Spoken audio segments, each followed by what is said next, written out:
Let me again read that last phrase from the Pope's speech. He said, "We need to avoid a common temptation nowadays, to discard whatever proves troublesome.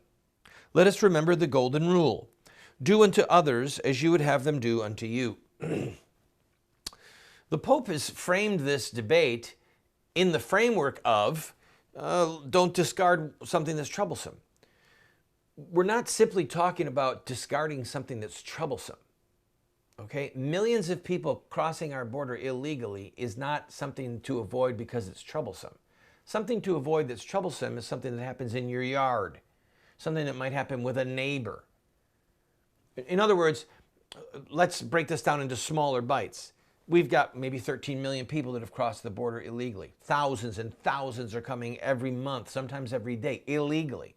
Many of them are criminals, okay? Many of them are not, they're breaking the law to come into the country, but then they actually have a criminal history in Mexico.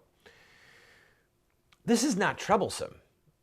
If you had a neighbor or neighbors, and you've got your family, you've got your 1,800 square foot house, and 10 or 20 of them just barge in, literally just barge in, come in, throw their stuff on your floor, take over the bedroom, go to the bathroom and say, "Feed us. I've got it. I'm hurt. I need a doctor."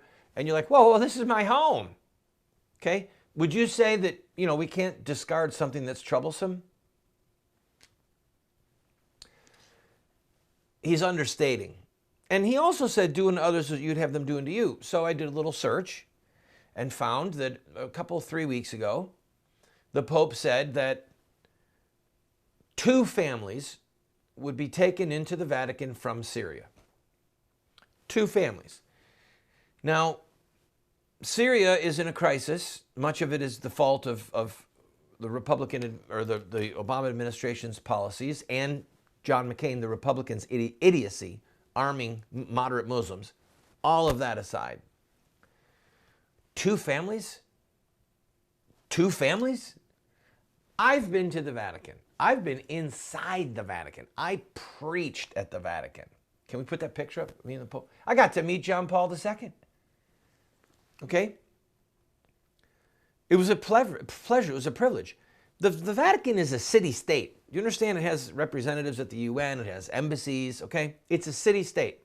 So taking in 2 families to this city-state is a noble gesture, and it shows, I'm doing it. I'm asking all these other parishes around Europe take in 1 family, and it's noble. Every monastery taking a family, every convent taking a family. It's noble, and it's a part of what the Catholic Church is and it should do. Here's the problem. Taking 1 family or 2 families at the Vatican is not the same as, let's just say, 10,000 people rushing the gate. Okay? You've seen pictures of the Swiss guards, okay? You get to walk into St. Peter's, okay? You can walk into the Basilica of St. Peter, and you can leave the Basilica. But there are areas at the Vatican where you actually get inside into the places where certain staff live, where employees live. This is a city-state, okay?